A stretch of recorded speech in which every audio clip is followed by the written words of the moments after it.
Colleagues, we are going to move to file item 238. File item 238. Senator DeRosso, are you ready?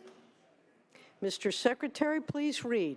Assembly Bill 5 by Assemblymember Gonzalez, an act relating to employment and making an appropriation therefore. Senator DeRosso, the floor is yours. Thank you, Madam President, and colleagues. I rise today to present Assemblymember Gonzalez AB5. Last April, the California Supreme Court gave us a tool to counter the decades-old problem of growing misclassification when they issued the landmark Dynamex decision against a delivery company that was misclassifying its drivers. This decision was unanimous, drafted by the Republican Chief Justice and signed onto by every Republican Democrat on the court. The ruling stated that a hiring entity must meet the criteria laid out in the ABC test in order to classify an individual as a contractor. The test, as is used in several other states, simply requires that to be classified as an independent contractor, an individual must, first, be free from the direction and control of the company, 2, perform work outside of the company's usual course of business, and 3, have independently established as a separate business in a different trade than that of the hiring entity. The court made it clear it was not referencing most business contracts. The package delivery company could contract with an electrician to fix their lights, but it could not call their workers who deliver its packages and do the main work of the business independent contractors. Dynamex has been the law of the land for a year and a half, which has left some uncertainty for a wide range of industries. If there was no legislation, Dynamex could continue to be the law. However, we as a legislative body can be proactive and provide workers and businesses clarity on how this decision applies. Ultimately, workers, businesses, and the state all benefit when there is a clear and consistent standard to determine employment status that promotes compliance and is easily enforced. AB5 represents a compromised approach with the business community. It codifies the Dynamex decision and distinguishes between workers most vulnerable to misclassification from individuals who have gone into business for themselves and have true independence in their work.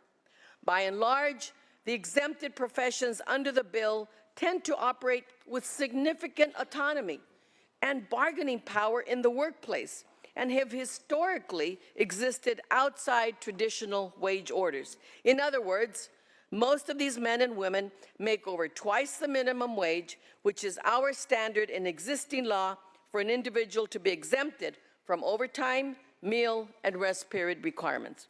AB5 does not go as far as some have hoped, but it goes a long way to ensuring that where there was not a problem before Dynamex, that will continue to be the case.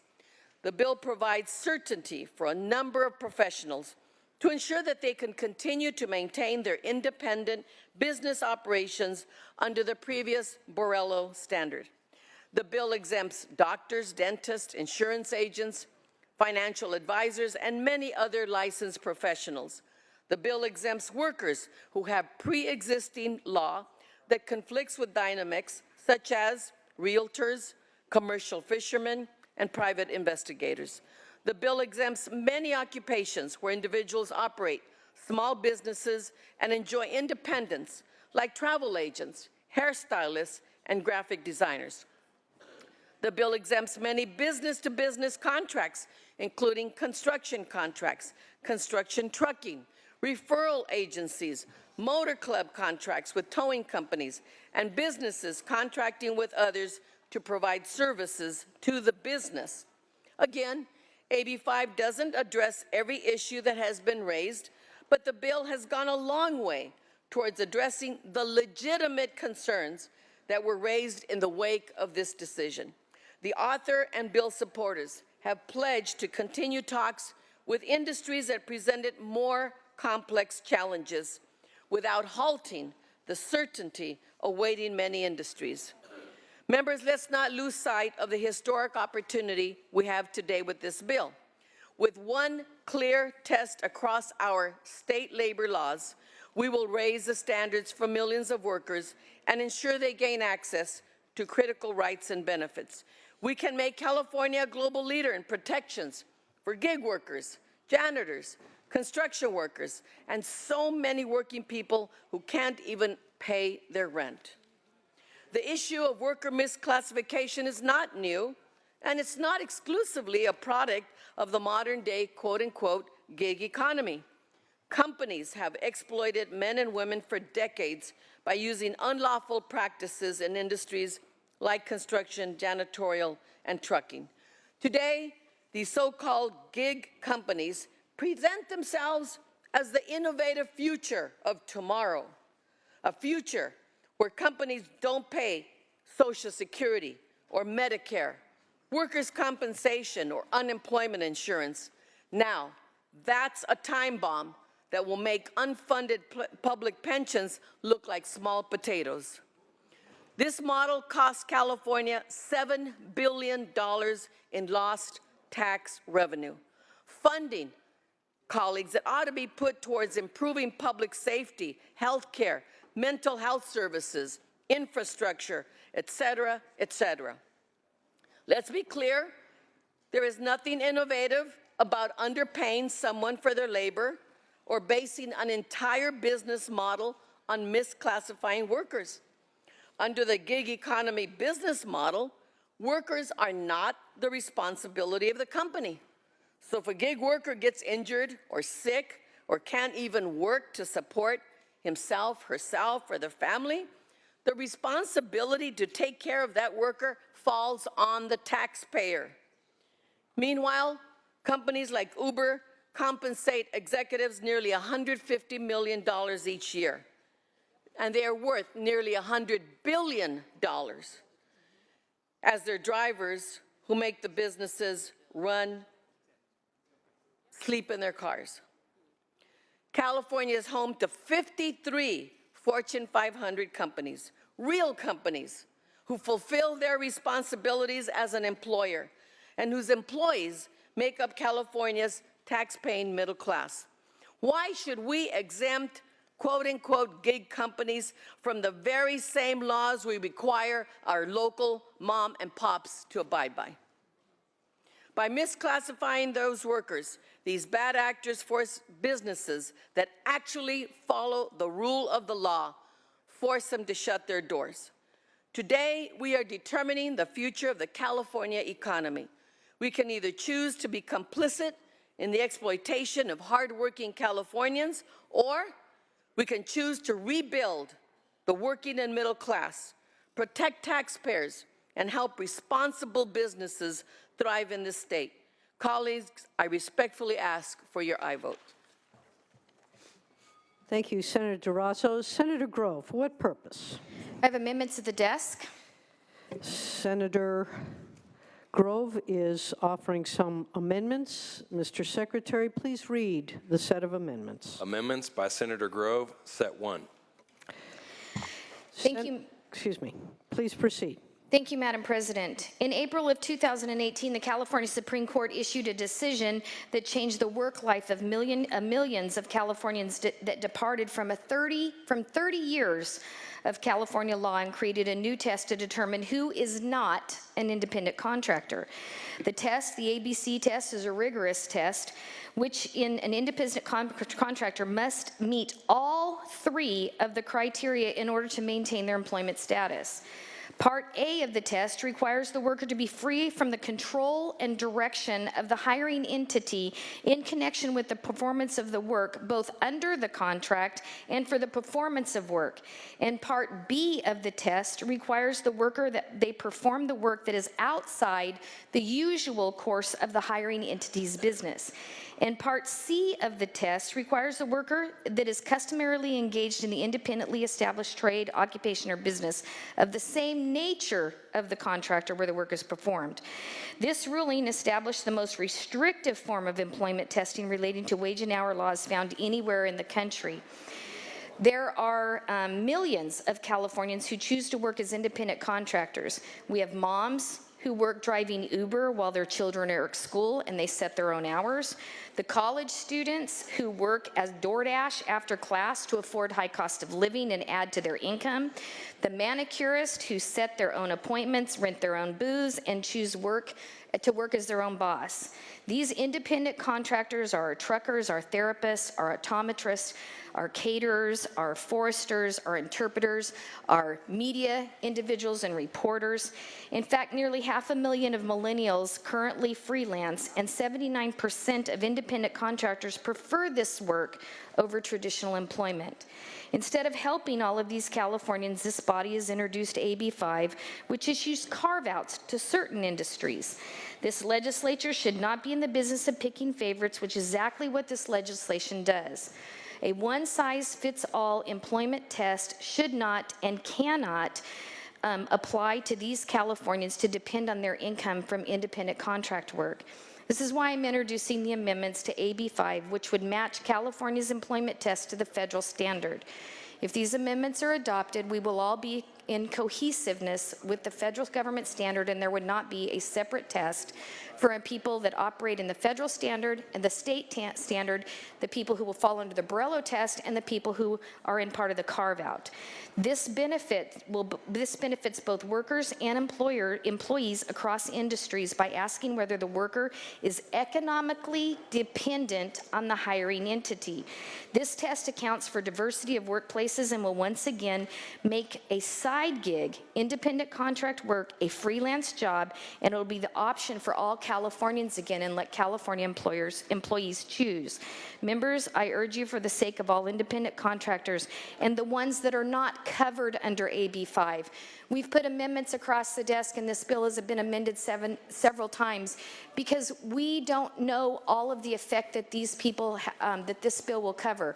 We've excluded realtors, doctors, lawyers. There's been amendments across the desk for just newspaper delivery companies today, just to delay it for 1 year. But there are so many industries that are not part of this bill that have not been able to get a carve out that this bill is going to affect. And it's not just the gig economy that you're after. So I would ask for an aye vote on these amendments. Senator Hertzberg, for what purpose, sir? Thank you very much, Madam President. I move to lay the amendments on the table. Thank you. This motion is non-debatable. A majority vote is required. Senator Hertzberg is asking for an aye vote. Senator Grove is asking for a no vote. Mr. Secretary, please call the roll. Allen. Aye. Archuleta. Aye. Atkins. Aye. Bates. No. Bell. Aye. Borges. No. Bradford. Aye. Caballero. Aye. Chang. No. Daly. No. Dodd. Aye. Durazo. Aye. Galgiani. Aye. Glazer. Aye. Gonzalez. Aye. Grove. No. Hertzberg. Hill. Hertzberg. Aye. Hill. Aye. Hueso. Aye. Hurtado. Aye. Jackson. Aye. Aye. Jones. No. Leva. Aye. McGuire. Aye. Mitchell. Aye. Monning. Aye. Morlock. No. Morrell. No. Nilsson. No. Pan. Aye. Portantino. Aye. Roth. Aye. Rubio. Aye. Skinner. Aye. Stern. Aye. Stone. No. Umberg. Aye. Wachowski. Aye. Wiener. Aye. Wilk. No. Ayes 29, noes 11. The amendments are laid on the table.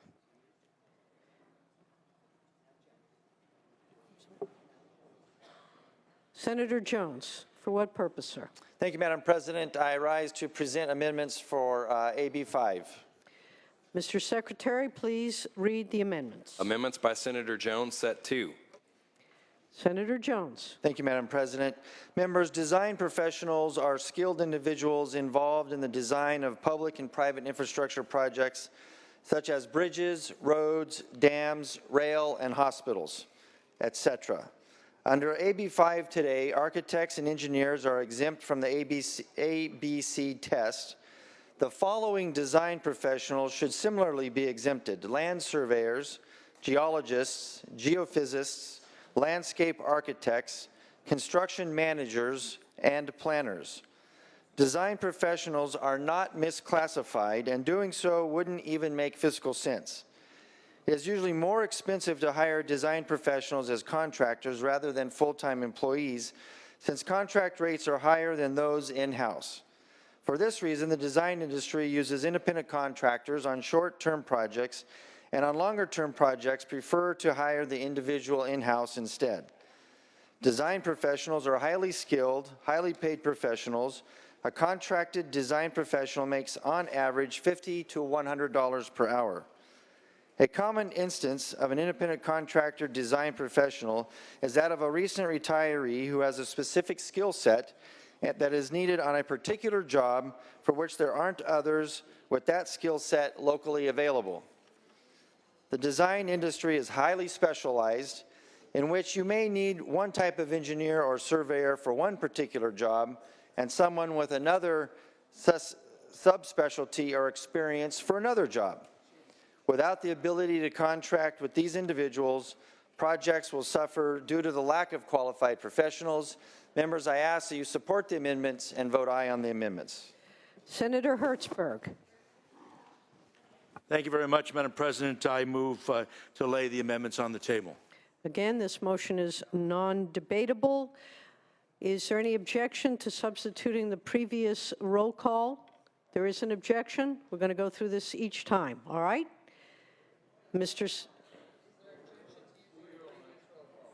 Apparently, Senator Jones indicated an objection, so we will go through the roll. Mr. Secretary, please call the roll. Senator Hertzberg is asking for an aye vote. Senator Jones is asking for a no vote. Please call the roll. Allen. Aye. Archuleta. Aye. Atkins. Aye. Bates. Bell. Aye. Bates, no. Borges. No. Bradford. Aye. Caballero. Aye. Chang. No. Daly. No. Dodd. Aye. Durazo. Aye. Galgiani. Aye. Glazer. Aye. Gonzalez. Aye. Grove. No. Hertzberg. Aye. Hill. Aye. Hueso. Aye. Hurtado. Aye. Jackson. Aye. Aye. Jones.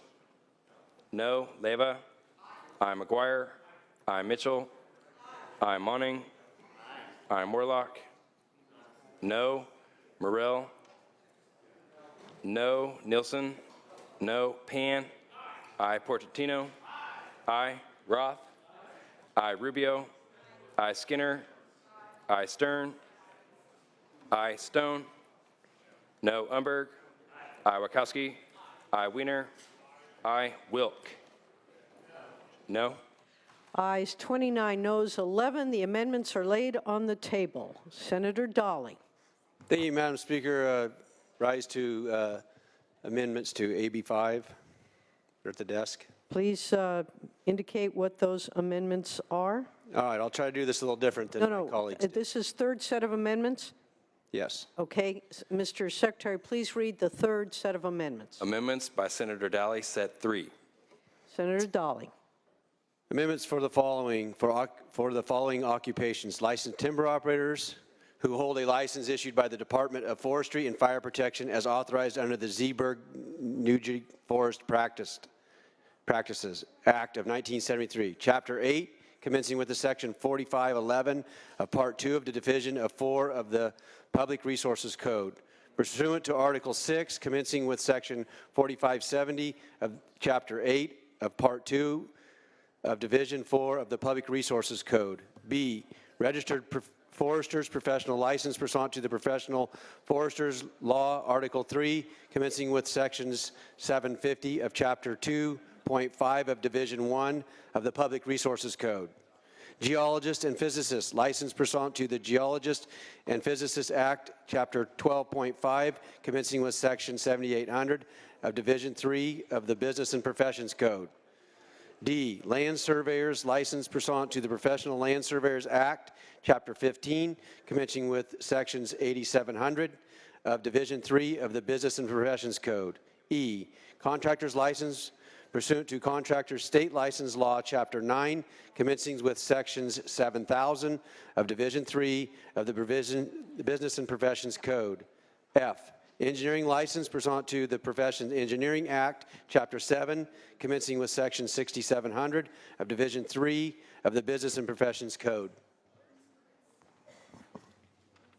Senator Hertzberg, for what purpose, sir? Thank you very much, Madam President. I move to lay the amendments on the table. Motion is to lay the amendments on the table. Senator Hertzberg is asking for an aye vote. Senator Dawley is asking for a no vote. Is there any objection to using the previous roll call? Seeing and hearing none. I'm sorry, did I miss that? Is there objection? No. Ayes 29, noes 11. The amendments are laid on the table. Senator Nielsen, for what purpose, sir? To proffer amendments to AB5, Madam. This would be set for, Senator Nielsen? Pardon? The amendments that you're submitting, set for of That is amendments. correct. This is set Mr. for. Secretary, please read the set for of the amendments. Amendments by Senator Nielsen, Sept 4. Thank you. Senator Nielsen, the floor is yours. Madam President, ladies and gentlemen, this particular amendment will define health facilities in subdivisions A to H inclusive, Section 1250 of the Health and Safety Code, which contract with companies that employ health care providers who provide services to patients and their facilities. Amendments 2, 3, 4, and 5 are technical and associated amendments. And I will argue that this is probably one of the most critical areas of all that need to be removed from the provisions of this onerous decision. We have a paucity of health care providers of all sorts in California, particularly in our rural areas. This particular provision will be very, very onerous, a great burden to all of us, and I will be jeopardizing the quality of health care available to us. I ask and I vote. Thank you. Senator Hertzberg. Thank you very much, Madam President. I move to lay the amendments on the table. All right, this is non-debatable. Is there any objection to substituting the prior roll call? Ayes 29, noes 11. The amendments are laid on the table. Senator Bates. Yes, I'm set 5, Madam President. Thank I you. have an amendment out the desk. Very good. Mr. Secretary, please read the amendments. Amendments by Senator Bates, Sept 5. Thank you, Senator Bates. The floor is yours. This is an amendment to Assembly Bill 5 as amended in Senate September 6, 2019, page 7. Between lines 31 and 32, insert a newspaper carrier or newspaper distributor as described in section 4304-6 of Title 22 of the California Code of Regulations, so long as the conditions for exclusion from employment in the newspaper distribution industry under that section of the California Code of Regulations are met. I ask for an aye vote on this amendment, and as stated, the bill threatens to rip that piece of democracy right out of our grip per the Sacramento Bee. Thank you. Thank you, Senator Bates. Senator Hertzberg. Thank you very much, Madam President. I move to lay the amendments on the very crowded table. Very good. Thank you. And this also is non-debatable. Any objection to substituting the prior roll call? Seeing none, ayes 29, noes 11. The amendments are laid on the table. Senator Wilk, the next set of amendments, if you would. Thank you, Madam President. Go ahead. This is number 6. Mr. Secretary, please read the 6th set of amendments. Amendments by Senator Wilk, Set 6. Senator Wilk on the amendments. Thank you, Madam President. Members, the table is about to get a little bit more crowded. So my amendments on page 7 between lines 31 and 32, please insert number 7, an owner-operator as described in section 34624 of the Vehicle Code if all the following are met. I, the owner-operator owns or finances a power unit as described in subdivision A, B, F, G, or K of section 34500 of the Vehicle Code. Double I, the hiring entity or broker of trucking services shall not own, lend, or have any other financing, investment, or lien hold interest in the power unit. III, the owner-operator shall have the sole ability to negotiate and set the contracted rates for the use of the power unit or to accept or deny the work based on the offered rate or for any other reason, including but not limited to the route, destination, or material to be hauled. And Section 4, the owner-operator has valid motor vehicle permit and carrier identification number as described in Sections 34620, 34507.5 of the Vehicle Code, Code Section 74056, and operates the power unit exclusively under the permit and carrier identification number or operates pursuant to an agreement which is the subject to Part 376 of Title 49 of the Code of Federal Regulations. It should be noted that the court itself excluded owner-operators from being part of the class in Dynamex Operating West versus Superior Court, thus protect our independent truck owners and operators by passing this amendment. Thank you. Senator Hertzberg. Thank you very much, Madam President. I move to lay the amendments on that table. This is non-debatable. Is there any objection to substituting the prior roll call? Seeing none, ayes 29, noes 11. The amendments are laid on the table. Senator Grove. Thank you, Madam President. These are amendments Set 7 that we have. Very good. And basically, this amendment says Senator Grove, we have Yes. to just Thank you. we have to let the secretary indicate that this is the 7th set. Thank you. Mr. Secretary, the floor is yours. Amendments by Senator Grove, Set 7. Thank you, Senator Grove. The floor is yours. Sorry, I got a little anxious to load Okay. up the table. It's okay. No problem.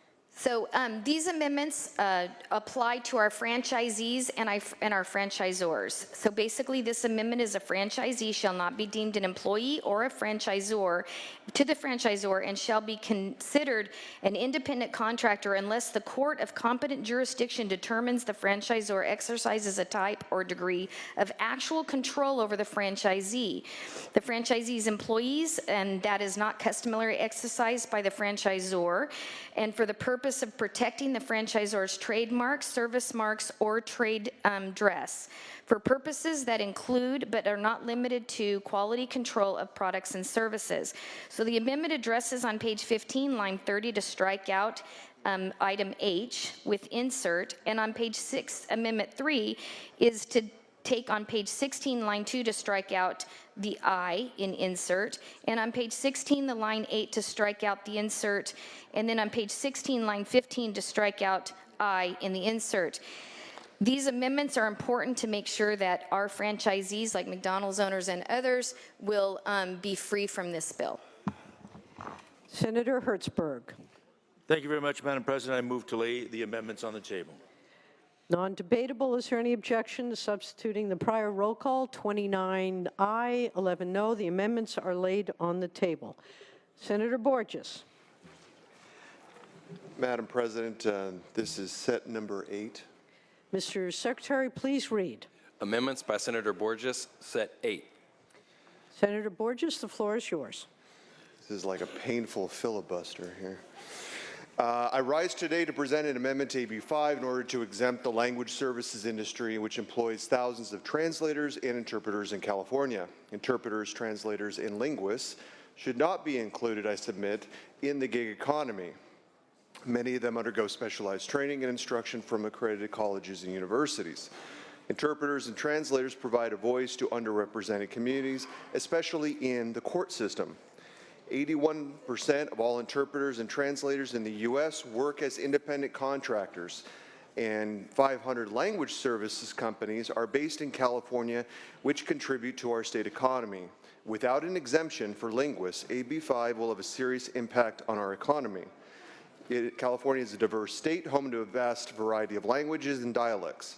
The need for interpreters and translators is increasing every year due to the ever-changing and growing diversity in our state.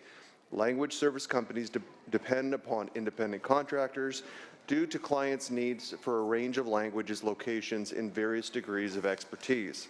Without an exemption for interpreters in AB5, hundreds of businesses will be forced to leave California or close their doors. Economic and technological advances have spurred the creation of the gig economy, giving economic opportunities to folks outside of the traditional workplace. AB5 will not only limit individuals' ability for flexible employment, but will destroy entire industries across California. Colleagues, I respectfully request an aye vote with these amendments. Senator Hertzberg. Thank you very much, Madam President. I move to lay the amendments on a second table. There's no more room on the first table. Right. And more to come. Any objection to substituting the prior roll call? Seeing none, ayes 29, noes 11. Set 8 are laid on the table. Senator Morlock. Thank you, Madam President. Set number 9. Mr. Secretary, please read. Amendments by Senator Morlock, Set 9. Senator Morlock, the floor is yours. Thank you, Madam President. It just would not be the last week of session without some friendly amendments on the floor. So in honor of former colleague Senator Joel Anderson, here we are for fun. Oh, my goodness. Oh, my goodness. I would like to offer an amendment for TNCs in Set 9, colleagues. The sharing economy, the gig economy, transportation network companies. So if you want to be a taxi driver and you want to do it in your spare time after your regular job and you just do it for some spare change and some extra money to make ends meet, pay the rent, then you should really be an independent contractor. But if you want to do it full time, do it as a shift, and you want to work from 8 to 5 or whatever, then maybe you're an employee. So maybe we should be taking some time to figure that one out. There is room for both independent contractors and common law employees. The amendment requests a one-year deferral. It allows for time for all parties to mutually agree on their status, full-time shift employees or part-time extra income earners. I request an aye vote on the amendments. Thank you, Madam President. Thank you, sir. Senator Hertzberg. Thank you, Madam President. I move to lay the amendments on the table. Non-debatable. Is there any objection to using the prior roll call? Seeing none, ayes 29, noes 11. Set 9 is laid on table number 2. Senator Morell, please indicate. I'd like to offer set number 10. Set number 10, Mr. Secretary, please read. Amendments by Senator Morell, Set 10. Mr. Morell, Senator Morell, the floor is yours. Thank you. Members, I rise to amend AB 5 to exempt the profession of physical therapy from the bill's provisions. This amendment would allow physical therapists to maintain the necessary flexibility of private contractor status to serve their patients. They are often assigned to provide physical therapy to patients in home environments following significant health events. They are also referred by hospitals or other agencies to patients for their services. As authorized by their license and scope of practice, they independently evaluate, assess, and develop a treatment plan for a specific patient's needs. They schedule appointments directly with patients. They bring and use their own medical equipment in working with the patient. They even bill insurance companies when relevant, directly for their services. The same is true in nursing homes, in which a physical therapist may have a patient or multiple patients, but not enough for a facility to employ a physical therapist. These are just two of many examples in this industry demonstrating complete independence. People who have chosen this job for the love of helping others. Warranting exemption would be nice from the Dynamex ruling. It is important for them to maintain private contracting abilities in order to continue to provide treatment to patients of all different needs and locations, including physical therapists, and a blanket mandate prohibiting private contracting will certainly negatively affect patients at the level and diversity of care they are provided. Members, I ask you to please support this amendment to AB 5, affectionately known as the carve-out bill. Thank you. Senator Hertzberg. Thank you very much, Madam President. I move to lay set 10 of the amendments on the table. Non-debatable. Any objection to substituting the prior roll call? Seeing none, ayes 29, noes 11. Set 10 of the amendments is laid on the table. Senator Stone. Thank you, Madam President. You're doing a fine job. I'd like to bring forward set number 11 of the amendments. Mr. Secretary, please read. Amendments by Senator Stone, Set 11. Senator Stone on these amendments. Thank you, Madam President. Members, I'm very happy to present the amendments to AB5 that will exempt nonprofit organizations from the Dynamex application. This amendment is necessary to allow thousands of nonprofits, I know that many of which are very important to you, that the state continues to operate without fear of having to close their doors and ceasing to help others. Nonprofits provide vital services to low-income and disadvantaged Californians across the state. And my fear is that the Dynamex decision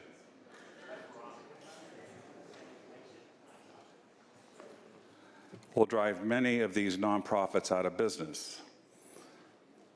Some examples of some nonprofits that might be important to some members of the Senate: the American Civil Liberties Foundation, the American Heart Association, the American Red Cross, the National Audubon Society, St. Jude's Children Research Hospital, the Natural Resource Defense Council, PETA, San Diego Zoo Global, the Mayo Clinic, the Alzheimer's Association, breast cancer care centers, homeless shelters, women's shelters, refugee humanitarian centers, immigrant legal services, food banks, Planned Parenthood, Rotary, and a big concern of mine is rabbis to perform baby namings, of course, and brisses. I ask that you vote on this important carve-out for these very important nonprofit organizations that partner with governments to provide needed services for the citizens of the state of California. I request that you accept these amendments. Thank you, Senator Stone. Senator Hertzberg. Thank you, Madam President. I move to lay set number 11 of the amendments on the table. Non-debatable. Is there any objection to using the prior roll call? Seeing and hearing none, ayes 29, noes 11. Set 11 is, of the amendments are laid on the table. And finally, I believe Senator Jones. Thank you, Madam President. Senator Grove has amendments on the table, set 12, that I would like to present. Mr. Secretary, please read set 12. Amendments by Senator Jones, set 12. Thank you, Senator Jones. On the amendments. Thank you, Madam President. I appreciate that. I rise today to present the amendments to AB5. Earlier today, the Republican caucus attempted to even the playing field for all independent contractors. Then this body ignored the pleas from healthcare facilities, the design industry, including landscape architects, geologists, geophysicists, then veterinarians, accountants, land surveyors, franchisors and franchisees, physical therapists, interpreters and translators, newspaper carriers and distributors, truck owner operators, forest engineers, and licensed timber operators. Now I bring before the Senate an amendment that would help those deal with the repercussions of this bill that you've agreed to keep in its current form. This amendment to AB5 would delay the effects of the Dynamex decision for 2 years so we can give those who refuse to help time to prepare for the impact of the decision. It will also help prepare the legislature to create further solutions to this decision, which our body has admitted will come in the next session.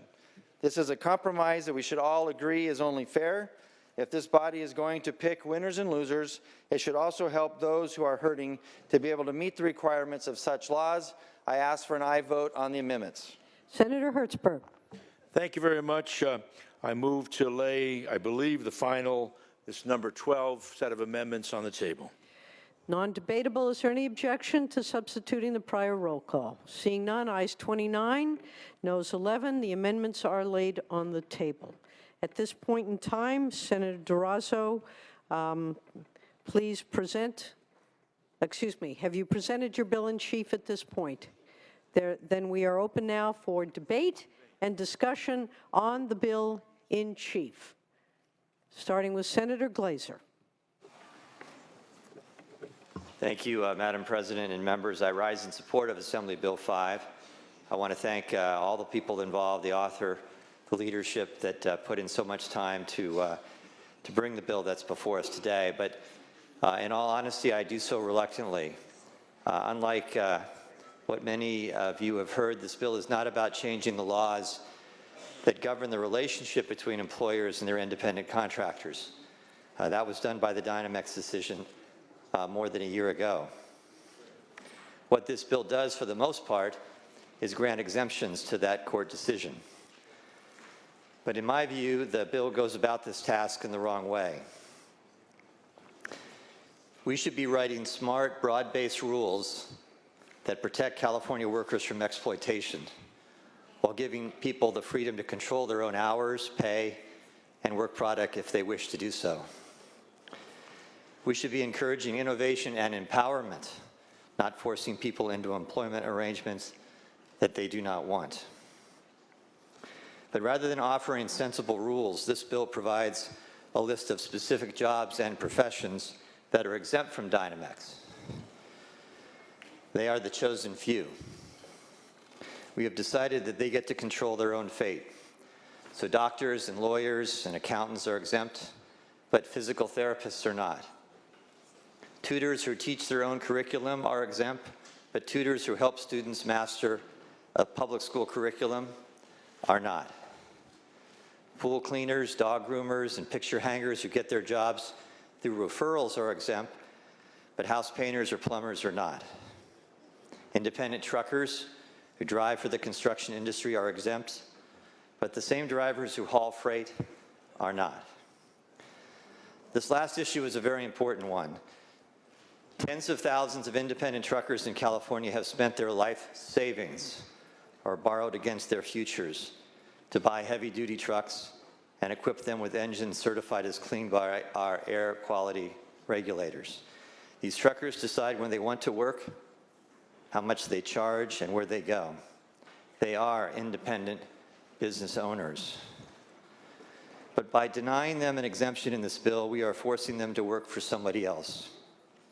If stopping exploitation were the only issue here, these truckers who are begging for the freedom to manage their own affairs would surely qualify for an exemption. These are self-made business owners, many of them immigrants, using their business to move up the economic ladder. Denying them an exemption from Dynamex will cause major disruption to their lives and to our economy. And I predict we will be back here dealing with these consequences next year. We will also be fielding countless requests from other individuals and groups who were not savvy enough to hire a lobbyist to win an exemption in this bill. And for years into the future, someone who wants to create a service that doesn't even exist today will have to win the legislature's approval first. Or many people who pay them as independent contractors will likely be breaking the law. So I suggest we pass this bill today to provide relief to those who have been lucky enough to win an exemption to the Dynamex ruling with a provision in this bill. But our work does not end with this vote. In my view, it's only the beginning.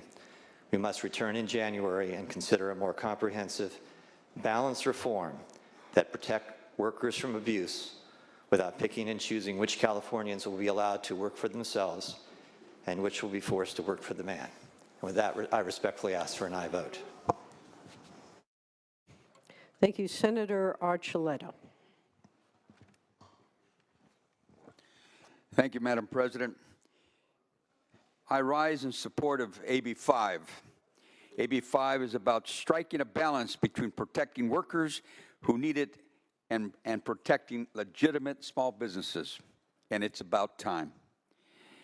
An honest business cannot compete with businesses that don't pay minimum wage, workers' compensation, or payroll taxes. The vast majority of businesses operate on an employment model, not only paying workers, but also contributing to the state and federal safety net that we all enjoy every day here in California. Small businesses don't have expensive lawyers to advise them on how to skirt the law or defend against lawsuits. They need clear rules and effective enforcement to ensure a level of playing field. Dynamex and AB5 provide a clear, objective standard. As a realtor and those in the real estate industry, we're so proud of what has been accomplished here. I was concerned that Dynamex would impact the industry in whole, but the author worked with us and those in the industry to recognize that realtors and people like realtors have a unique structure and legal framework.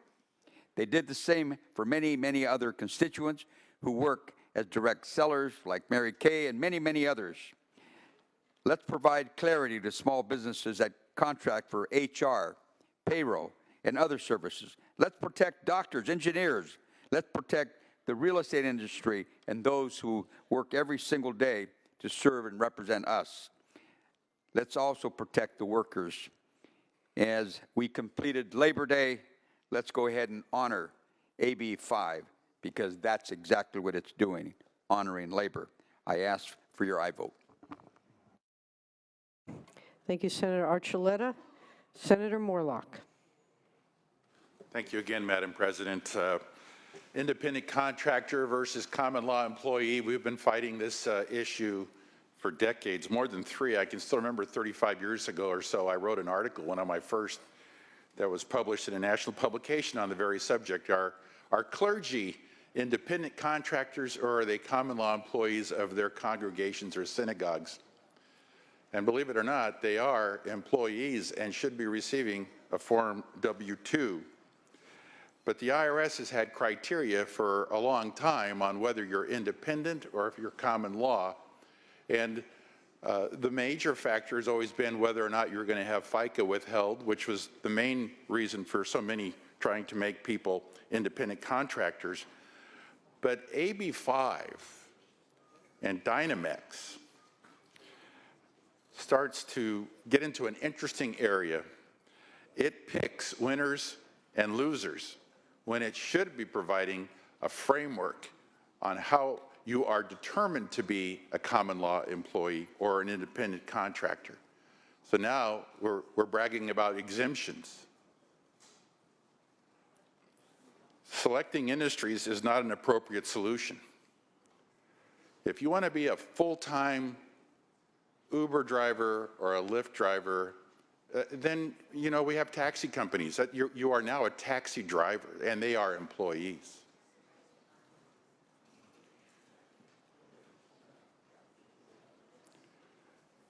I respectfully request a no vote on AB 5. Thank you. Senator Morell. Yes, thank you, Madam President. I do raise today in opposition to AB 5. You know, there's a saying, I said it one time on this floor before, that the duty of the legislature is to give opportunity for all and favoritism towards none. We cannot claim this at all on this bill. This does. Government bureaucrats picking winners and losers. And what's difficult about that is we cut the legs out right from under the small business owner who's trying to get started. It's interesting that Bill Gates, Apple, Dell Computer, even Walt Disney started out of their garage. Most businesses start on a shoestring, and then you hopefully grow, and if you succeed, which 85% of small businesses I've read don't, well then, you know, your business grows and you start adding employees. But, you know, in this state, CEO Magazine for 13 years in a row, each year they send out a questionnaire to some of the top 500 CEOs. And again, this year, California, for 13 years in a row, was rated the most hostile place to do business. And this is, again, just going to be another hostile environment and existential threat to our small businesses. And I think the thing is when my item that I had, my amendment I brought forward was for physical therapists. You know, some nursing homes do not have enough money to hire full-time physical therapists. So many of these therapists work for different facilities, as well as a dozen different doctors, as well as a handful of hospitals. And so do you recognize and see how difficult that is for them? They're going to have to go to those dozen doctors, those couple of hospitals, those senior nursing homes, and ask to be put on their payroll, ladies and gentlemen. It's going to be complicated. I think it's going to be difficult. Same with the truckers that was mentioned before. Some of these independent truckers work for, carry freight for 20 different companies. So imagine how complicated of a situation that is. So again, you know, this is just another assault on the free market.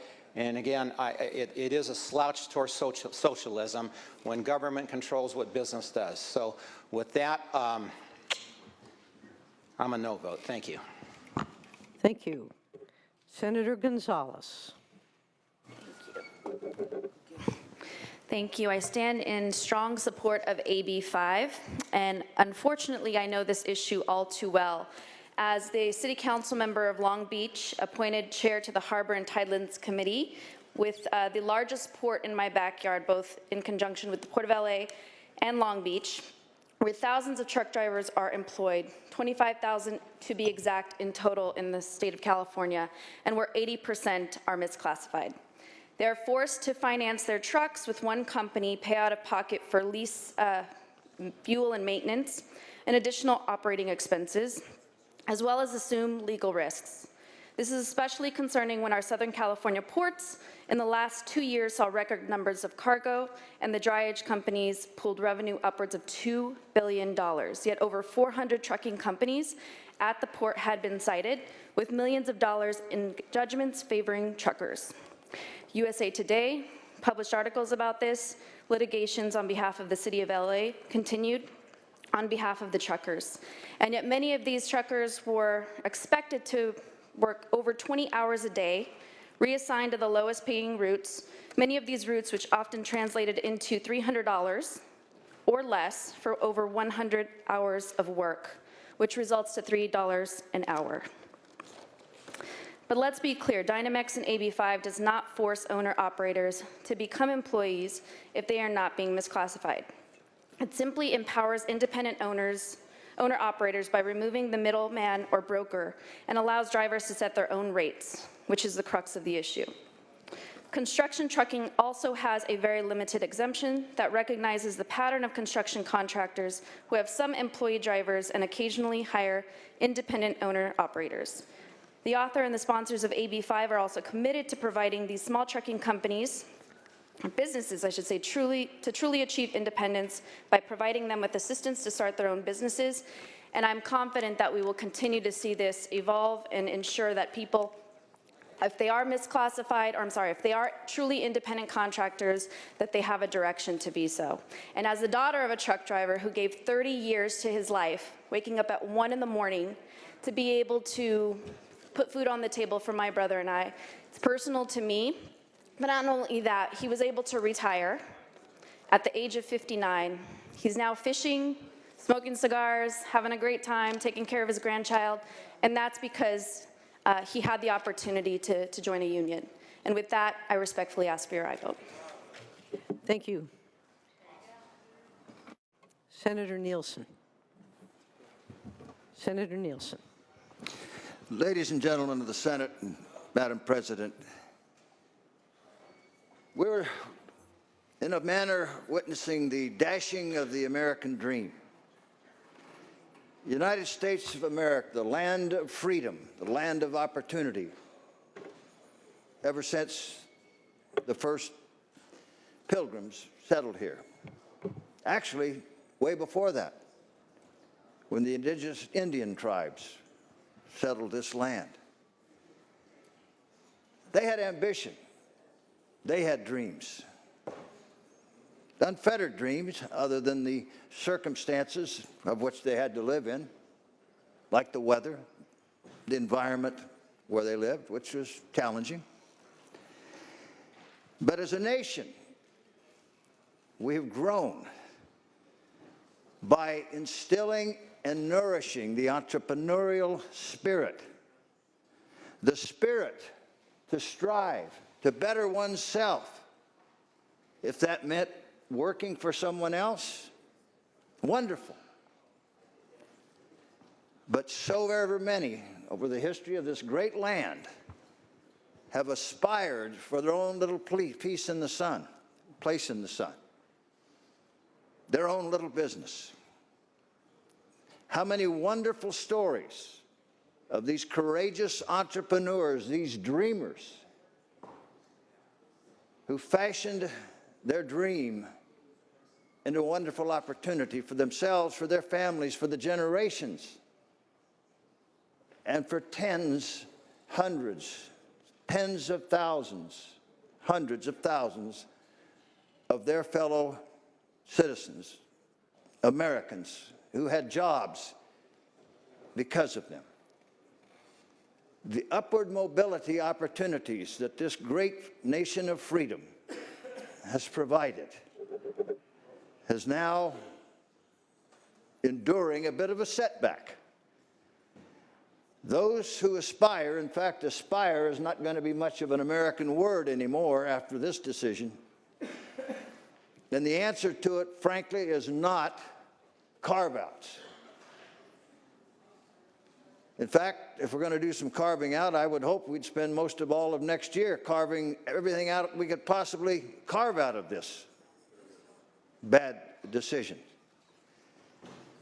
My point again, this land of opportunity has now experienced a grave setback.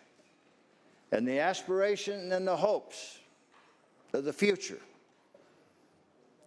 of those who came before us, those of us now striving, and those who are going to come before us, our children and our grandchildren, who would like to do just a little bit more, have a little bit of their own piece of the sun, of the opportunity this great nation provides. And now a dark cloud descends upon them. This cannot be left to stand. This is one thing, one decision that is going to have to be changed for the future of America.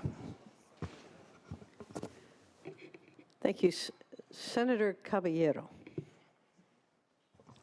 Thank you, Madam President, members. I'm going to take issue with the characterization of this bill as the bureaucrats picking and choosing winners. And I want to remind you that this issue didn't start with the legislature. It started in the courts. And it started in the courts because a company decided that they wanted to be greedy. And they decided that they were going to take advantage of their workforce, and they took action to deprive them of the benefits that all workers are entitled to. The benefits for workers' compensation, the benefits for unemployment insurance, benefits for retirement and sick leave and vacation leave. And they misclassified them on purpose. And the courts, when they held their hearing, determined that this misclassification was illegal, or more correctly, was not appropriate, and that this misclassification hurt the employees. And so they set up a new standard. And that new standard is what we have today. If we do nothing today, that new standard, the dynamic standard that has been established, ends up affecting all of the individuals that you were concerned about in terms of the different amendments that were proposed. And so is this the perfect solution? No, it's not. But I want to commend the author and the staff that she's had working with her that have gone and listened diligently to all the different interest groups in an attempt to put something together that is effective this year to be able to help individuals determine whether they need to become employees or whether they need to change their business model in a different way. So is the bill finished? No, it's not. You heard the author commit to continue to have these conversations in the next year. But I'm going to support this bill because it's better than the Dynamics decision that we have before us that we can't change. We're not in a position to be able to change that today. So I want to thank the author for her hard work in this, and to remember that what we're really trying to do is to protect the workers that have been negatively affected, and there's more work to be done. And I respectfully ask for your aye vote. Thank you, Senator Caballero. Senator Dawley.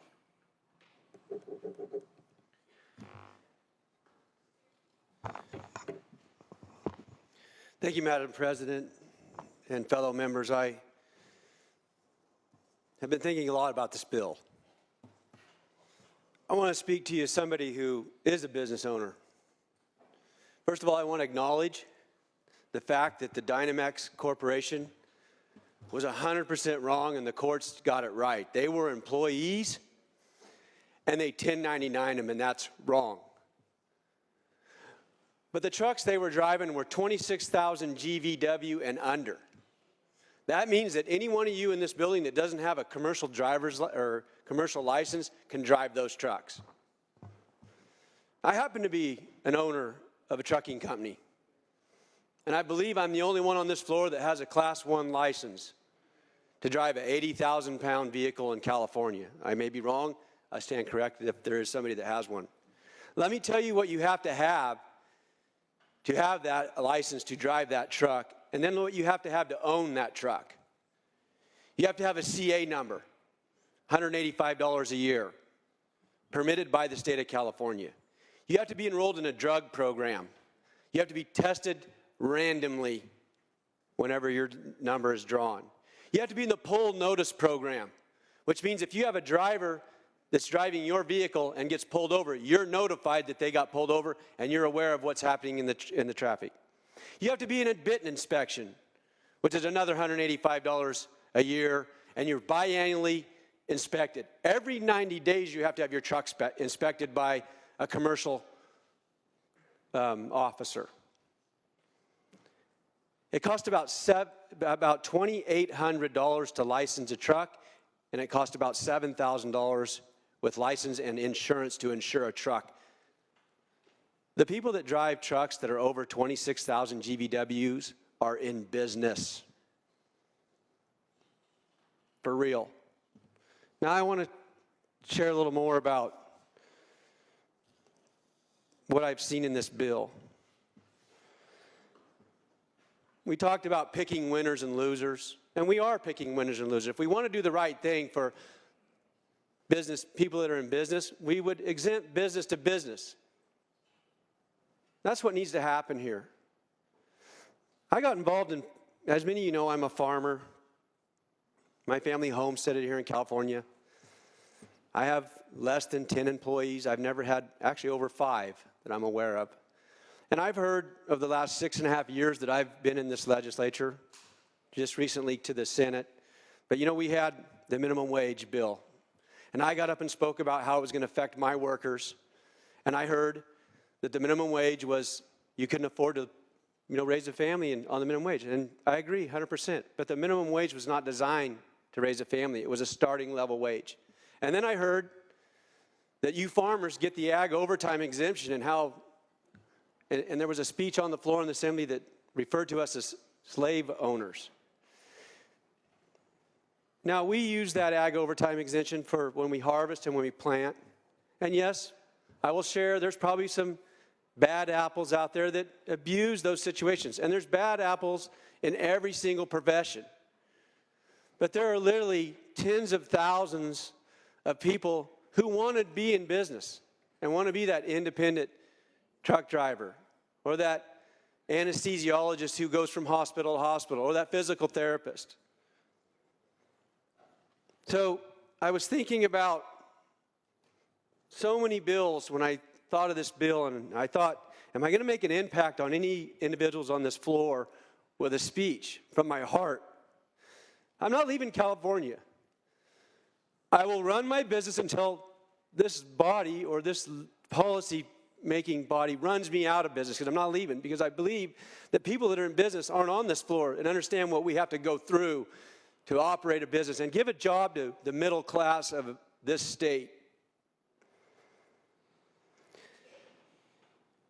We have a POG exemption for union construction companies, but not everybody in California gets a POG exemption, because the trial attorneys want to have the ability to go hammer on other people that they don't like. So we do pick winners and losers here. We have the California Air Resources Board that took the truck that I have and said it couldn't be on the roads after 2018 because of air quality standards. When I bought it, it met the meaning of the law. I believe that's a takings on the Constitution, but not here in California. We can control, for the better of the people of California and the air quality, we can make you retrofit your vehicle. We didn't make everybody that owned a car retrofit theirs, but just the people that own trucks or construction equipment. I fall under all those rules as a small business owner in California. You know, I know that this speech is not going to change the minds of any person on this floor, because I've given it many times. So I thought, what would make a difference in California? What would actually make my story resonate with this body and the body in the other house? And I can't think of anything else to say. But I will tell you this, maybe it's time that the dairyman who's getting regulated by groundwater, the farmer, the truck driver, he said, maybe we need to organize. Maybe it's time that we organize. You know what? And we say, we're going to not give you, you get your glass of milk and your loaf of bread when I get through this hell of a permit process to give it to you. Maybe we should organize. Maybe Uber and Lyft should just turn off their app and let us deal without their services that they give. Maybe that's the solution. Maybe we need to bring a reality check to people who just want to provide a decent job, put food on the table for Californians. So for all the things I just stated, members, I love you all. I've invited you to my district. I try to share my life with you about the things that we do in business. I'm one of those people who are struggling. And when this economy turns, it's going to be even worse. Please stop picking winners and losers. Let's do the right thing. Let's make just laws for people that are trying to make a living and trying to provide a job for individuals. Let's stop getting between me and my employees. I don't need a bargaining unit between me and my employees. I love my employees. I want them to put their kids through college. I want them to buy a home. I want them to live the American dream as well. But this body and the policies that are coming out of here are not working for my little small business. So I plead with you, give us some grace. Give us a break, because we're struggling and it is difficult. And please listen to our story. I urge a no vote on this bill. Thank you for listening. Thank you. Senator Mitchell.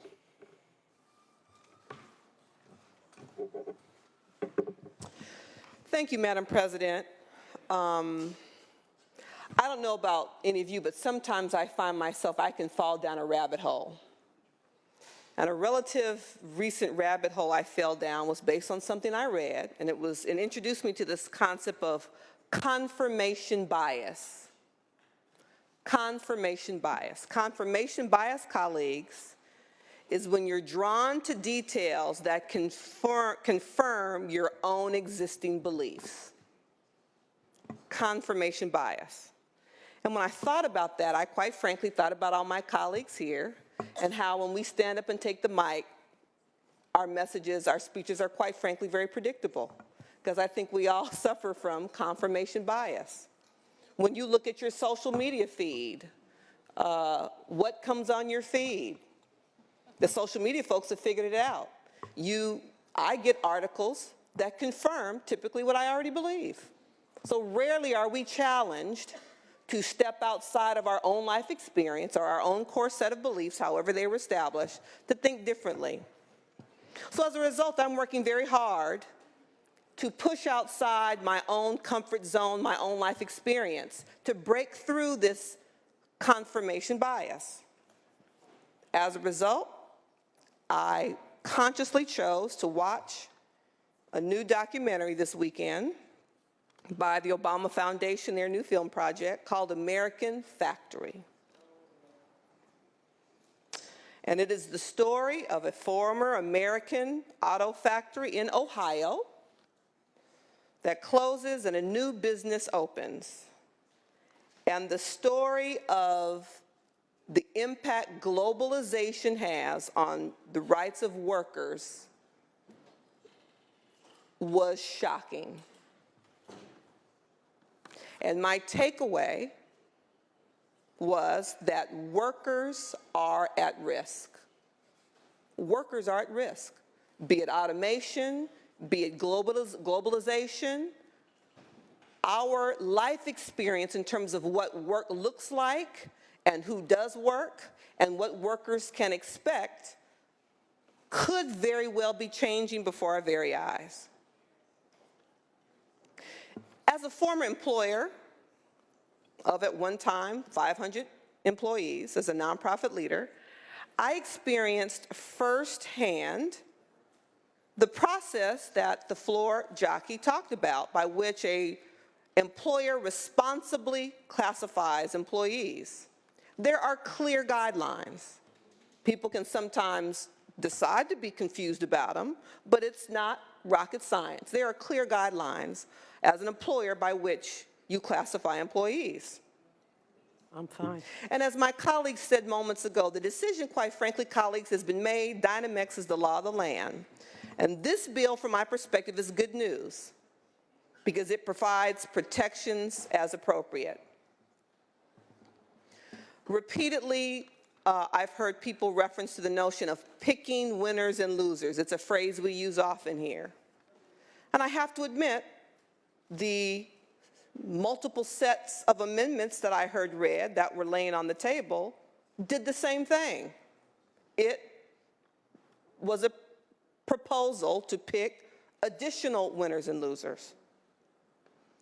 This is an important first step. I tip my hat to the author and all of those who've worked tirelessly, to the floor jockey, to take the meetings, to do the hard work of figuring it out. I tip my hat to you. And I'm also clear that this will very likely not be the last time we have this conversation on this floor. There will be more work to do. That, colleagues, however, should not stop us from doing the important work that's in front of us today, which is to cast a vote in support of AB5, which I'll be proud to do at the appointed time. Thank you, Senator Mitchell. Senator Stone. Thank you, Madam President and colleagues. I wasn't born into a wealthy family. I was born to two wonderful parents, blue-collar workers. My dad was a spray painter, had a business in Los Angeles, prestige commercial refinishing. It was never a business that would make my dad a millionaire. My mom was a dental assistant, worked 2 nights a week. I remember my dad used to leave a check for my mom every week for $200. $200. She had to pay the house payment, she had to pay the utility payments, she had to clothe my sister and myself. They had to make ends meet. And I'll tell you, we never took a family vacation my entire life because we could never afford it. But my sister and I were smothered in love, and my parents made the commitment that they would do everything in their power to make sure that we had a better life than they did. And boy, did they. My mom is a travel agent, worked her tail off, putting me through the USC School of Pharmacy, which was not a cheap university to go to, left me with no debt. My dad couldn't make any contributions because he barely kept the food on the table. My money ran out when I went to UCI as an undergraduate and called my grandma. Asked her if I could live with her in Los Angeles so I could transfer to UCLA because I couldn't afford the housing on campus. And she said yes. My grandfather had just passed away 7 years before. He was an immigrant in this country from Russia, sold shoes, worked for multiple shoe stores to save enough money to open his own shoe store. Opened Edwards' famous brand shoes, and it was now the Santa Monica Promenade. And I'll never forget going to work with my grandpa on Saturdays. We couldn't afford to go away, so we went to Grandma and Grandpa's house on the weekends, and my grandfather would take me to lunch. I can't tell you the thrill that I got to be with that man who taught me about the importance of going to school and the importance of getting an education. As I went through my drawers at my grandmother's house as I was moving in, I was going through drawers and I saw a hairbrush and had my grandfather's hair. I said, Grandma, what are you keeping this for? Grandpa's been dead for 7 years. She goes, well, it's sentimental, but it's time to get rid of it. And then as I went through the drawer to empty it so I could put my toiletries in there, I found his false teeth. I said, Grandma, really? I mean, false teeth? It's time. Threw it in the trash can. She said, get rid of it. But as I put the teeth into the trash can, I kind of saw a bright sheen. And I turned the teeth over, and it was a solid gold bridge that my grandfather had on his false teeth. And I said to my grandmother, I said, you know, I would love to have that if you don't mind. I've got a friend that's a jeweler that I'd like to have him melted down, because my grandfather taught me such great lessons about life and business that I'd like to wear it around my neck and have my Grandpa Eddie with me all the time.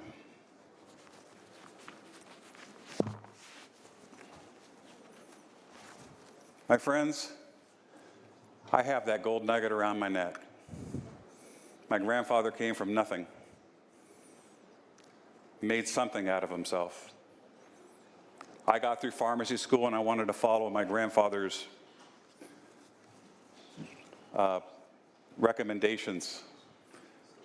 So when I graduated pharmacy school, I didn't work one job. I didn't work 2 jobs. I didn't work 3 jobs. I worked 4 jobs. And I got a W-2 for 1, and I was an independent contractor for 3. And I saved up enough money to buy fixtures from pharmacies that went out of business. Those of you that are old enough to remember a store called Gemco or a store called Fedco. I wanted to open a chain of pharmacies, and I bought stores, fixtures, and stored them in storage until I could save enough money to open my first pharmacy. My first pharmacy was in 1983. And I'm very proud to say that I've been the proud owner of 6 pharmacies, and I've done well. And I'm very proud that I've done well. I feel like I've achieved the American dream. And like my parents wanted me to have a better generation for myself, I want my children to have a better generation than I had. Why am I bringing all this up? It's because there needs to be opportunities in the state of California. And we're seeing these entrepreneurial opportunities disappear right before our eyes. I understand that we have a Supreme Court decision, and I understand that we need to do what we can to comply. But my friends, we are the lawmakers in the state of California. And it is the laws that we make on the Senate floor that are interpreted by the courts of this land. And while many of you have said that this is not about picking winners and losers, I have to strongly disagree that I think we have. You know, I've mocked unions over the past week and complaining about the influence that labor has over our decisions in the state of California. I want you to know that 2 of the pharmacies that I owned, I unionized. I made them union pharmacies because I was treated very well as a union pharmacist that worked for Thrifty Drug, now Rite Aid, that worked for Gemco when I worked for them as an employee. I got great benefits. I got great wages. And I wanted to make sure that I had great people working for me that were well treated. But my friends, this bill is the Union Caucus's main event of the year. We've all heard the protests. We all have seen the horrible effects that passing this bill will have on the California economy. By basically ending the independent contractor model for hundreds of thousands of hard-working men and women in the state of California, we're telling families you can no longer work on your terms and your conditions. The statistics in the state of California, my friends, are not good. The U.S. Census data, U.S. Census came out today with data showing that we have 18.2% poverty in the state of California. 1 in 6 people in the state of California live in poverty. Guess what? We're second only to Washington, D.C., that has 0.2 of a higher percentage of poverty than we do. My friends, we're not doing something right in the state of California. And I've always believed in the 27 years that I've been in office that we need to take an entrepreneurial approach to running government. More regulations isn't always good. We want to protect our workers. We want to protect people working in their working environments.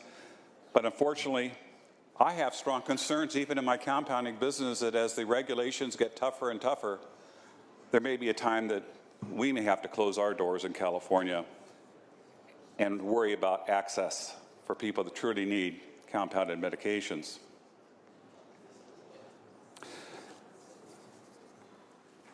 Ladies and gentlemen, I have concerns about the process. If I could pose a question to the floor jockey, please. Will you accept the question? I'll try, yes. Thank you, my friend from Los Angeles. And I have in front of me, if I can display this, it's a AB5 exemption request form. It was downloaded, CalMatters, California Labor Federation form given to groups seeking exemptions. I don't know if I can bring it to you or if you can see it. Does that sound familiar to you? I haven't seen it. Okay. Do you have a question, sir? Yes, I do. Please. Who did this application go to garner the exemptions that have been so granted under this bill? Okay. Who evaluated the potential to get an exemption? I don't know all those details, but my understanding is that I don't mind if you whisper to the true author. If you don't know the answer to the question, you're not under oath and you're not in a court of law. The question asks you if you know. If you don't, you can just simply say that. So don't feel compelled. okay, I don't know the answer to that. Okay. Well, I do know the answer because, unfortunately, it says in the bottom left-hand corner of the form, the AFL-CIO. So I can only opine that these applications were reviewed by a labor union, not necessarily primarily by the author, to deliver these exemptions. Oh. I mean, you would think that if the labor unions were really going to pick who's getting exemptions, who's not getting exemptions, they at least would take their name off the application form, but in the best interest of transparency, I guess it's good that we know. Now, I haven't been in the state capitol as long as many of you, but I have to tell you, I find it very offensive that the author's office has turned this bill into a Christmas tree for labor unions that might as well have an office right here in the state capitol. I might be naive, but I think it's absolutely inappropriate to have documents handed out to people requesting an exemption for AB5 that are plainly prepared by organized labor, the AFL-CIO, to be specific.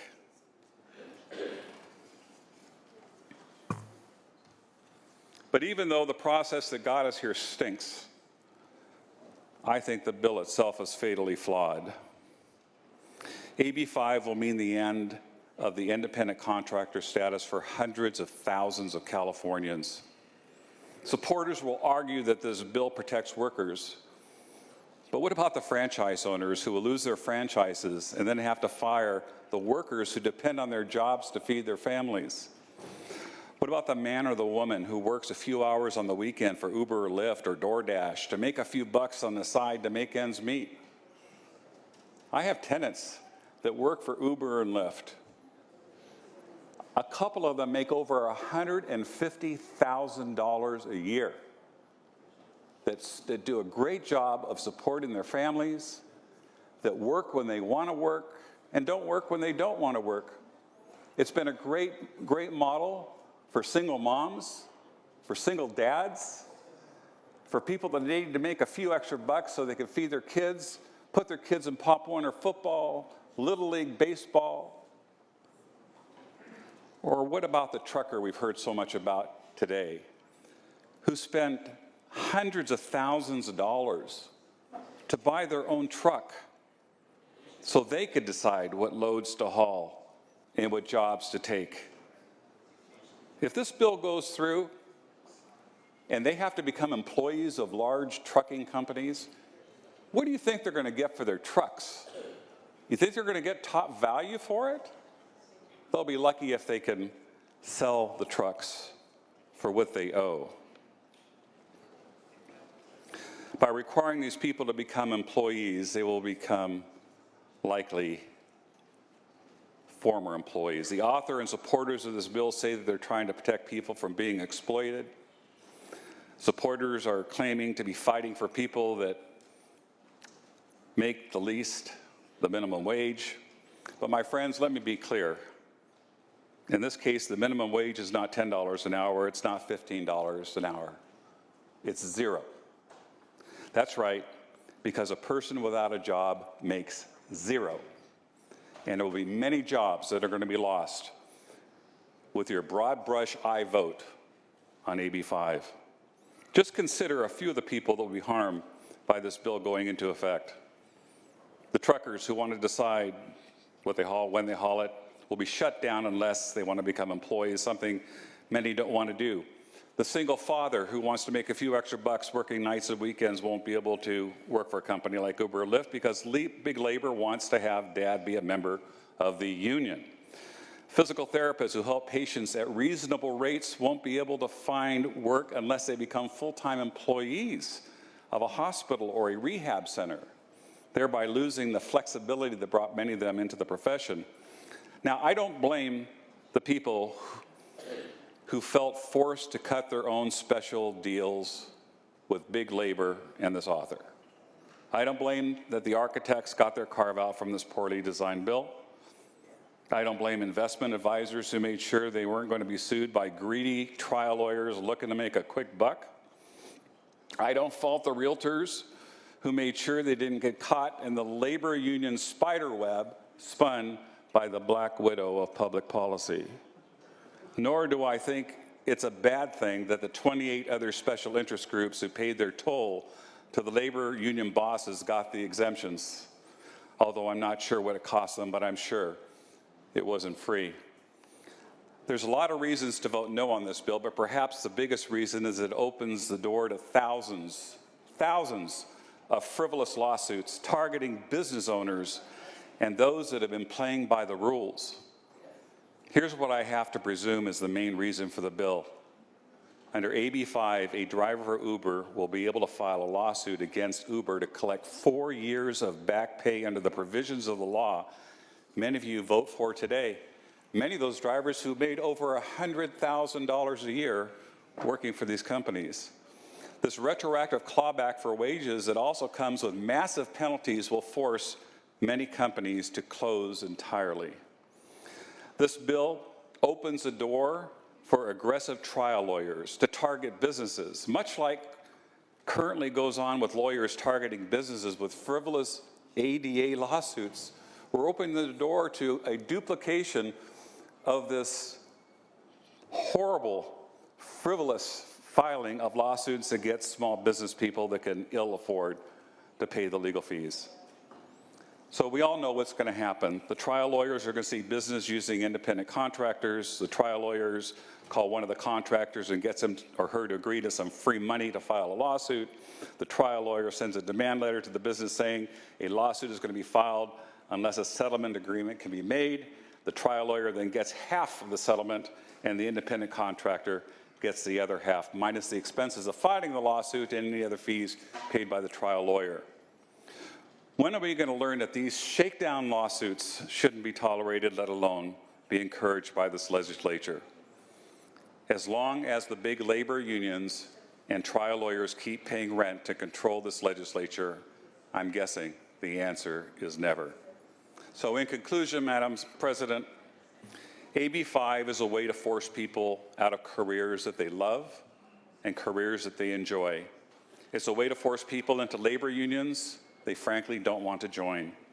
It's a way to give trial lawyers new targets now that they're running out of ADA lawsuits to file. It's a way to send a message that entrepreneurship and innovation is dead in California. Labor unions who own this legislature are desperate to replenish their political war chest in light of the Janus decision that said people don't have to pay for political speech they don't agree with. Most shockingly, this bill makes a mockery of this legislature, having one of America's biggest labor unions in transparent control of deciding who gets exempt from this bill is frankly offensive. Having an organized labor boss deciding what's best for 85% of the people in California is just plain wrong. People should be able to work where they want. People should be able to work for who they want to. People should be able to live free and not be told to do so by big union bosses in smoke-filled rooms. Senator Stone, let's wrap it up and stay on message, or I shouldn't say stay on message. Stay on the bill, if you would, sir, and let's wrap it up, please. For those reasons, I ask you to vote no on AB 5. Senator Leyva.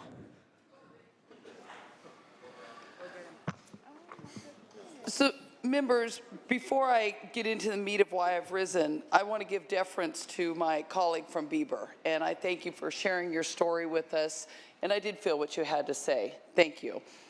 But I have to say that I rise in enthusiastic support of AB 5. I don't know if anyone on this floor knows how long employers have been misclassifying workers.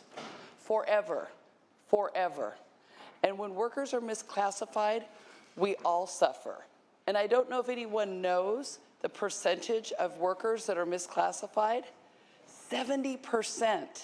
That is a huge number, a huge number. So members, we cannot in good conscience allow these businesses who misclassify workers to continue to pass their own business costs on to taxpayers and responsible law-abiding businesses. Companies that misclassify their workers call them small businesses, yet they continue to set the workers' rates, direct how the worker must do their job, impose discipline upon them, even while the worker is doing the main work of the business. That makes them an employee. Misclassification of workers as contractors is a form of unfair competition. Many small businesses in all of our districts are directly threatened by the underground economy and by competitors that break the law. Many of us have heard and know we legislate to the bad actors. There are a lot of bad actors out there when it comes to workers. This is our opportunity as a legislature to make it clear workers need job protections. AB 5 strikes a fair balance between protecting California workers from being denied their rightful workplace protections, holding bad actors accountable, and allowing true independent contractors and good companies to stay in business. Members, for me personally, I know that we hear one of our colleagues talk a lot about labor unions, and you've all heard my opinion on that. I ran for office for bills like this. I ran for office so that we could help workers, because when workers thrive, every single one of us thrives, and the communities that we live in thrives. So I rise in strong support of AB 5. Senator Bradford. Thank you, Madam President, and I rise in support of AB 5. My comments will be very brief, but I want to raise a issue of concern. I want to first commend the author for all of her hard work that she's done to get us to where we are tonight, and all those who have collaborated to bring forth this legislation. But if it's true that California is the entertainment capital of the world, I'm going to raise concern about the music industry, an industry that I've been associated with for the last 40 years, and just share some concerns of many of my friends who are professional musicians who are not employees of a label or not employees of a studio, and they are, and I know there was an effort to include them, and I just would ask that as we move forward, we revisit this, because this is the last thing we want to do is lose this rich industry that has grown up here in California, and for the men and women who make a living, whether they're studio musicians or background singers, we want them to be able to work freely as they've been doing for the last 50, 60 years since this industry has been growing here in California. So I just ask for that, and I look forward to working with you in that effort. Senator Bell. I'm a proud supporter of this bill. I think that I wish we didn't have a court decision to do this kind of legislation. It probably would have helped if we could have gone through it in a very comprehensive way to discuss the issues and do a great, grand piece of legislation that furthers an issue that's that's kind of been hanging over California for quite a long time. I'm a California native, and I've seen California change. And one of the things I'm most proud of our state is the diversity we have in our state, the diversity of areas, the cultures, the fact that we have so many people from all over the world living here, languages. In my district in San Jose, we have just so many different languages being spoken in our communities. But I think with that diversity and with that environment, I think we have a problem that this bill really addresses. And that is that we don't want people cheated or exploited or not getting their fair wage and not getting the benefits that they should deserve.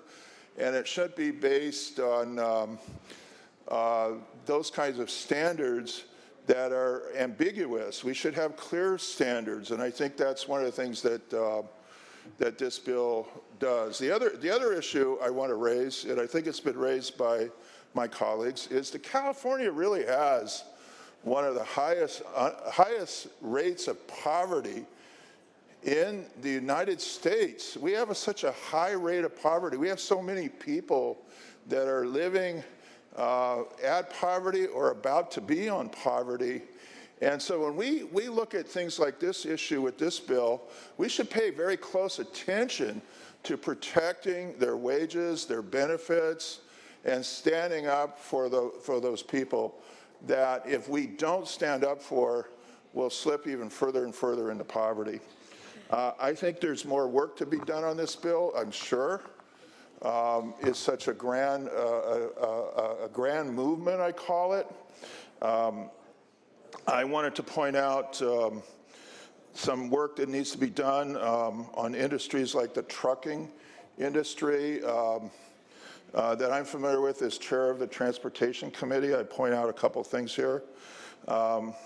We got a good start with the construction amendment. I think there's many owner-operators that run freight, hauling agricultural products, doing things, cleaning up our communities that have fires, those kinds of things, building our roads and highways with the SB1 funds. So they're also on the hook for a lot of the new clean air standards. They have borrowed money to upgrade their trucks or even buy new trucks. So there's a lot of people that are in debt at this point. And we also have, of course, the truckers pay weight fees. So one of the things about the trucking industry is the fact that their preponderance of funding of our transportation system is really underneath the budget. It's dependent on those weight fees that we want to make sure that we collect, and we want to make the trucking industry as healthy as we can. So I'm a strong supporter of continuing that discussion over the recess with them. And I want to say this: we've all had personal experiences. My family with the 9 brothers and sisters that I had, we've had all these kinds of experiences with ourselves and our friends that had unfair treatment in the high-tech industry, in the construction industry, in terms of the way we were paid and taken care of. And I think this bill sets the right direction. So we should all consider this as the right direction that we need to go in California for the diverse population that we have. And I'm willing to work across the aisle with any of our colleagues to continue the discussion that is being raised today on that issue. So I urge support for this bill. let's move ahead. Let's do this for California, our diverse state that needs this direction. And I urge an aye vote on this measure. Thank you. Thank you, Senator Bell. Senator Bates. Thank you, Madam President. First and foremost, let me say thank you to the good senator from Chino who spoke about the misclassification of workers, to the author and the floor manager, and certainly the good senator from Chino who have great passion to protect workers. My concern with the bill is that it does the opposite for those who do wish to be independent. It misclassifies those who truly are and should be independent contractors now as employees, and that is pretty harmful to thousands of people who have come to us from various industries asking us to get an exemption. The bill really needs more work. I know that they're committed to do that. It needs to be narrowed so that it protects workers who are employees, but it also protects that huge number of people in the state of California producing so much income, so many jobs, so many benefits and quality of life. They need to be considered too and be provided protections. So we need more work on this, and I look forward to the following year where we might be able to do that. But for tonight, I will be opposed. Thank you. Thank you, Senator Bates. Senator Jones. Thank you, Madam President. I wanted to kind of summarize some thoughts and first of all agree with our good colleague from Salinas when she stated that the reason that we're here tonight and in this situation is because of a court case in the California Supreme Court. And what concerns me specifically about the case, as has been explained, and I agree with, that Dynamex was a bad operator according to the law at the time regarding employees versus independent operators. In my opinion, the Supreme Court at that point in time should have just dealt with Dynamex and adjudicated what their penalty and was for their misgivings and their breaking of the law. But what rises to a higher concern for me is how bad this decision really is, based on law, based on application, based on what really happened. I'm afraid that as this case is studied in law schools and in textbooks as we move forward, this is going to go down in history, or at least modern history, as one of the very worst decisions that this California Supreme Court has ever made. Can we get on the bill? And I think a lot of us actually agree on that. But what even concerns me even more than that is it was a unanimous decision. We have 7 highly trained, competent California Supreme Court justices that every single one of them got this decision wrong. And the concern for me on that is, where is the freedom of thought on the California Supreme Court? Where is the debate amongst our co-equal branch of government? That not even one dissented on this bad decision. That brings us here tonight, and I'm actually less critical of the legislature in this process, and understanding that the author, I think, has good intentions in the exemptions that they're trying to offer, but you just can't exempt. It's not possible to manage an entire $2 trillion economy from this legislative body. It's not possible. I do have some specific concerns about the unintended or maybe even intended consequences of the bill. And so if I may, Madam President, I would like to ask the author a genuine question regarding the consequences of the bill. Do you wish to take a question, Senator I'll try, Ross? yes. I'm just wondering if it had been discussed in any, because I wasn't in any of the hearings on this particular bill. But when it comes time for the folks that are now going to be under this bill and don't have an exemption, but the IRS recognizes them as a 1099 or an independent contractor, and on April 15th, when it comes time for them to do their taxes, How are they going to reconcile state law that says that they're an employee and federal law that says that they're an independent contractor? Okay. My understanding is that what will be used is whether or not there's a 1099 or a W-2 form. That will be the determining factor. Okay, I appreciate that. Thank you very much. And which, of course, is somewhat controlled by the state legislature on that, which I'm assuming is coming under this bill. A couple of members have shared how this impacts them personally. Let me share how it impacts me personally.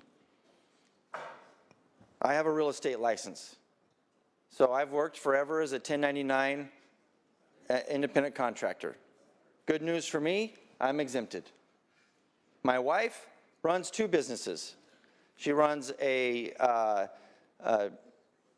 home interior decorating business, and she runs a health food grocery brokerage business with her father-in-law.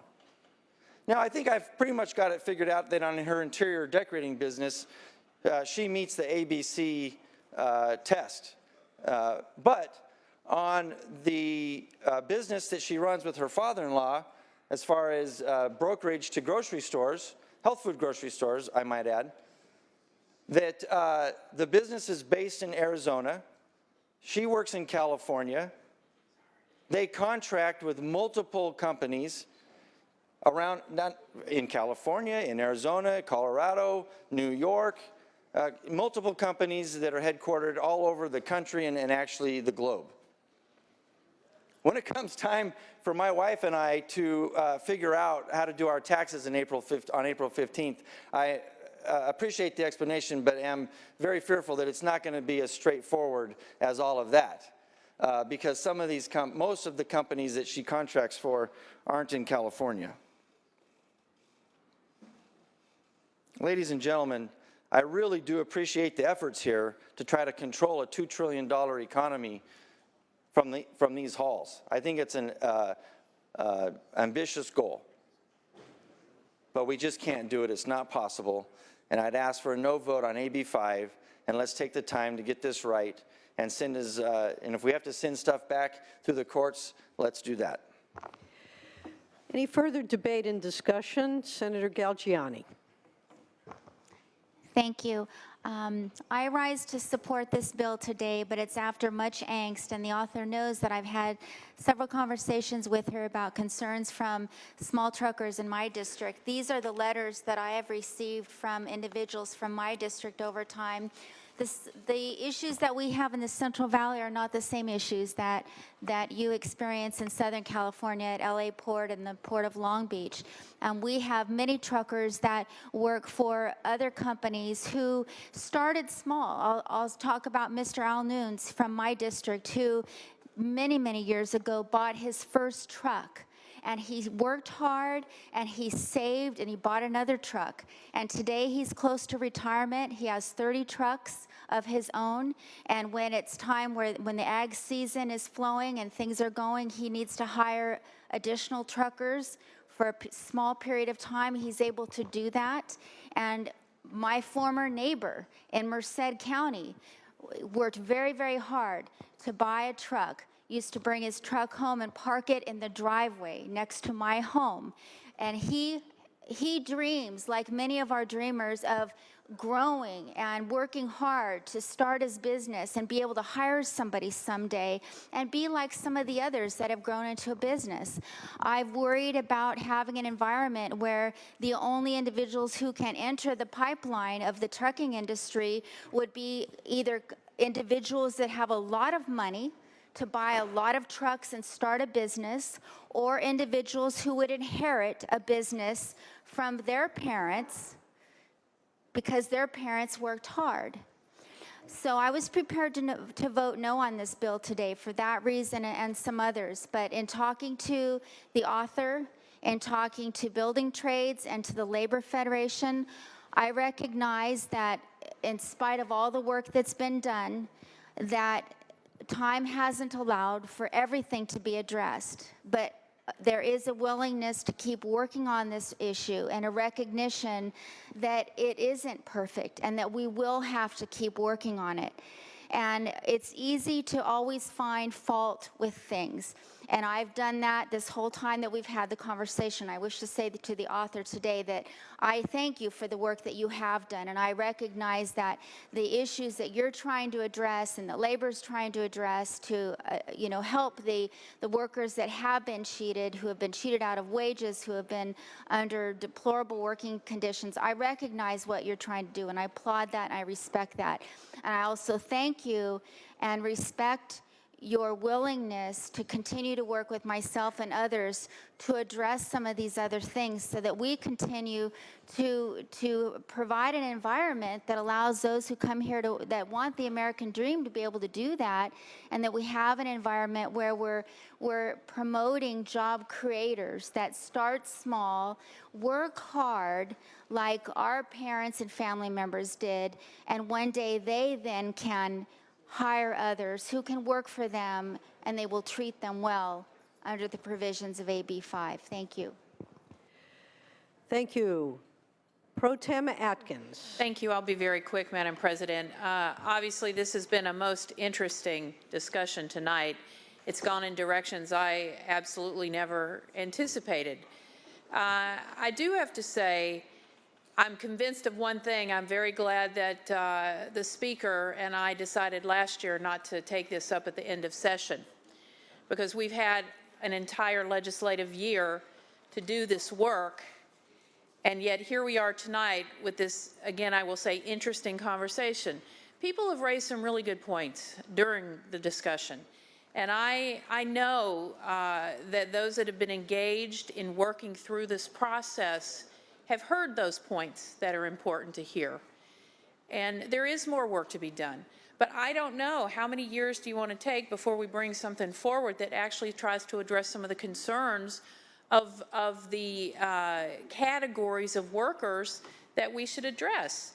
I have learned a few things in this process because we are fortunate enough to have some incredible staff back here who've been against the wall all night, who every time I've had a question about any category, I've been able to have them come in and explain to me the issues and concerns around the Borrello case that lent to where we are today and the confusion and the disagreements. I'm not an attorney, as are a number of my colleagues here, but enough to understand that the court case, there are 3 branches of government, we are one, and the Supreme Court has the ability to adjudicate in an attempt to address issues and bring about fairness. The author didn't have to take on any of this. We could have just left it as it was. And then there would have been a lot of people who would be very concerned. The minute the case came down, the number of people in my neighborhood, all those businesses we talk about supporting, coming to say, does this apply to me? We need clarity. We need the ability to help categories of workers understand where they fit into this. And I am just going to say, I understand the questions. I've had many. And I've watched it as this has proceeded this year. And I'm just going to say thank you to the author. Thank you to the stakeholders, all of them, who engaged, not just for a week or two, but throughout this long legislative year. And labor, absolutely. The chamber, it is the job of labor to look out for workers. It is the job of business, like the chamber, to look out for categories of businesses. And if we didn't engage in that conversation, there's a lot of things and laws that we would not have in place to protect workers and businesses. We are paid to do this complicated work and to figure it out and argue and debate and negotiate and compromise and come to some meaningful solutions for categories of workers. And we've tried to do that, and we did not get to evaluate every category of worker. And many of us have pledged to continue that conversation. I don't know what kind of comprehensive process we would anticipate doing, because it was found to be way more complex than I think any of us imagined. So of the stories that came out tonight that we're going to put into the process of discussion with stakeholders, which is what we should do. The stakeholders, the tension, the discussion makes us come forward with a better process. And so I will just thank the individuals that really dug in and made a commitment to see this through. And I know that we have more work to do, and I know that people would like it to be a different kind of process. But, you know, in the words of John F. Kennedy, there are no wise men here, there's us. There's just us. And I think we do a pretty darn good job, even when we disagree. And with that, you know, again, appreciate all of the conversations. Then commit yourself to get engaged and be part of the discussions and the stakeholder work so that maybe we can do an even better job going into next year. But I end where I started with a thank you to the incredible staff that have worked on this, to all of the stakeholders that have been invested, and to the author and the floor manager for walking us through this evening. Members, I urge an aye vote.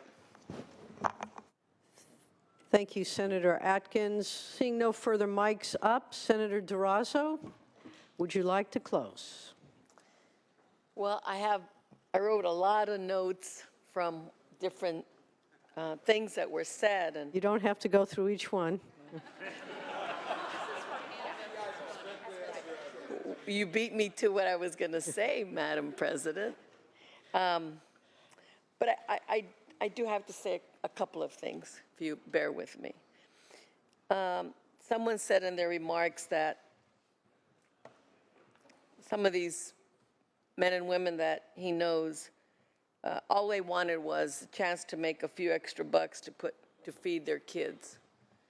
And I think that's really sums up what this is all about, is the ability and the opportunity to be able to raise a family in a way that one job should be enough.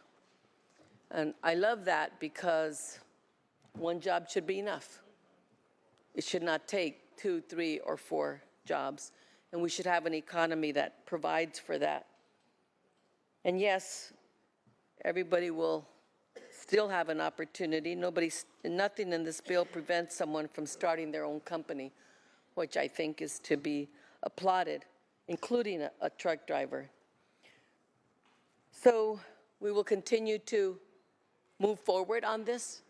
I think the courts made it very clear that they were pretty fed up with the bad actors in the economy, and they wanted clarity for everybody. So let's respect and appreciate that workers, yes, organized workers, firefighters and construction workers and janitors all came together in this process with businesses and the state and came up with the best possible, I think, very good proposal for us. And it doesn't address every issue, but knowing the author as well as I do, and with the leadership in this House of our pro tem, I know we're going to continue to address legitimate concerns. So with that, sisters and brothers, one job should be enough. I ask you to support this bill. Thank you. All debate having actually ceased, Mr. Secretary, please call the roll. Allen. Aye. Archuleta. Aye. Atkins. Aye. Bates. No. Bell. Aye. Borges. No. Bradford. Aye. Caballero. Aye. Chang. No. Daly. No. Dodd. Aye. Durazo. Aye. Galgiani. Aye. Glazer. Aye. Gonzalez. Aye. Grove. No. Hertzberg. Aye. Hill. Aye. Hueso. Aye. Hurtado. Aye. Jackson. Aye. Aye. Jones. No. Leba. Aye. McGuire. Aye. Mitchell. Aye. Monning. Morlock. No. Morrell. No. Nilsson. No. Pan. Aye. Porcentino. Aye. Roth. I. Rubio. I. Skinner. I. Stern. I. Stone. No. Umberg. I. Wachowski. I. Wiener. I. Wilk. No. Please call the absent members. Monning. Monning, aye. Ayes 29, noes 11. The measure passes. All right.